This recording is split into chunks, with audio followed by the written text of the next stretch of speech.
ඒද යන්නේ මේ අපි යනවා පන්සලේ අලුත් ධාතු මන්දිරේ බලන්න. අපි යමුනේ. අපි යමු. බයි. බයි.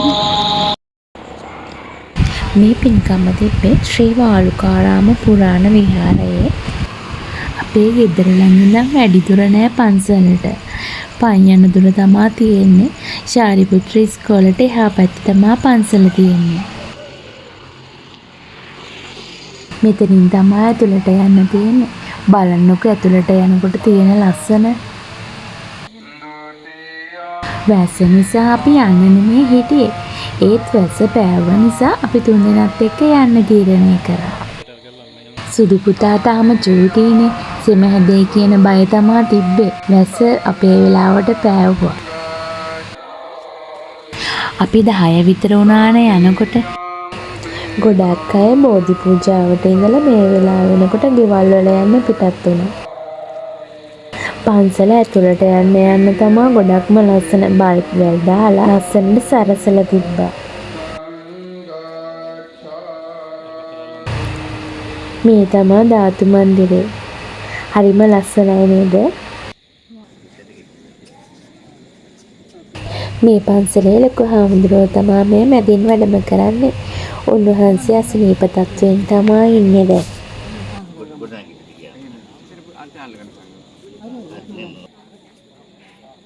යමුද අපිත් එක්ක ධාතු මන්දිරයේ ඇතුළ බලන්න. ඔන්න එහෙනම් ඔයාලත් එන්න මගේ පස්සෙන්. අපි යමු ධාතු මන්දිරයේ ඇතුළ බලන්න.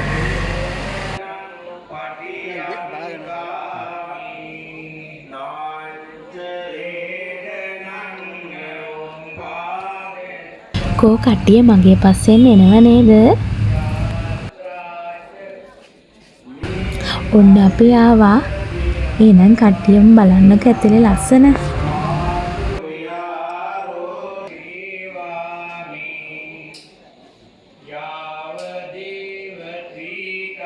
ඔන්න එහෙනම් මං ඔයාලත් එක්කගෙන ආව ධාතු මන්දිරේ බලන්න. හරි හරි. දැන් අපි පල්ලෙහාට බහිමු. ධාතු මන්දිරේ බලලා ඉවරයිනේ. මේ ඉන්නේ අපේ හස්බන්ඩ්ගේ තාත්තා. මේ ඉන්නේ මම.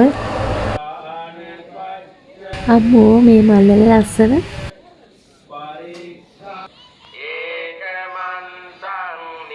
මෙන්න මේ විදිහට තමයි බෝධීන් වහන්සේත් චෛත්‍ය රාජාන් වහන්සේත් සරසලා තිබුණේ.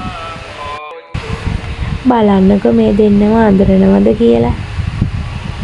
මේ අවාඩ නම් අපි යන තැන ගෙනියනවා. මොකද මෙයාට දාඩිය දානවනේ හැම වෙලෙත්ම.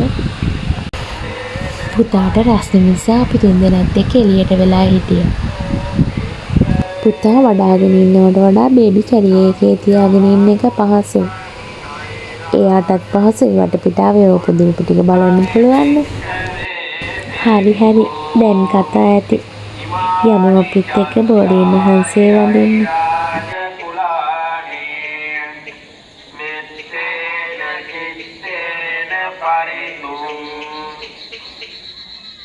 අපි වැස්ස නිසා එන්න නෙමෙයිනේ හිටියේ. ඒක නිසා අපිට මල් ගේන්න බැරි වුණා. අපි එතන තිබුණු මල් වලට අත ගැහුවා. මේ තාත්තයි පුතයි මල් වලට අත ගහන්න ගිහිල්ලා. පුතාට තාම මේවා අලුත් දේවල්නේ. එයා බලනවා මොකද මේ වෙන්නේ කියලා. ඇස් දෙක ලොකු කර කර වටපිටාව බලනවා.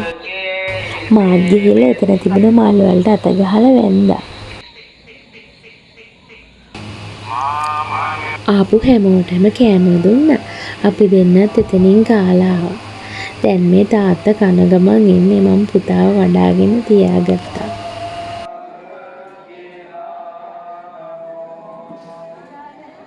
මේ දාන වේල ලබා දුන්නා සියලුම දෙනාටම ගොඩක් ස්තුතියි. ඒ වගේම ගොඩක් පින්.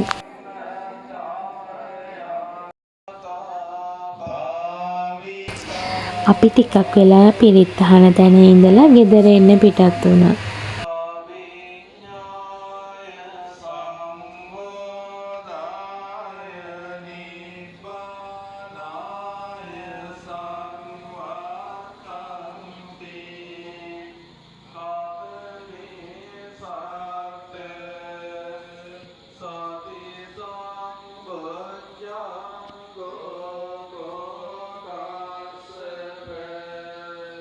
හරි ලස්සනට පන්සල සරසලා තියෙනව නේද?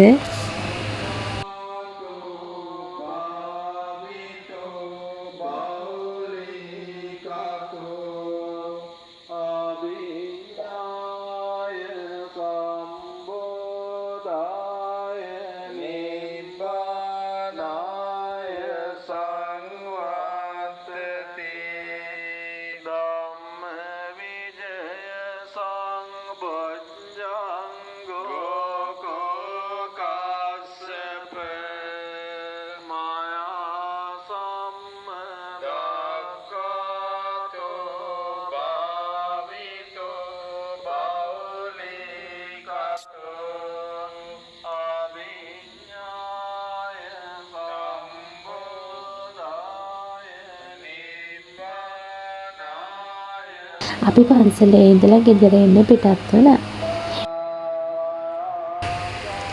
බලන්නකො මෙච්චර රැලක් මේගොල්ලන්ට නම් නිදිමතක් අහලකවත් නැහැ. එහෙනම් තවත් දවසකින් හමු වෙමු. Thank you for watching.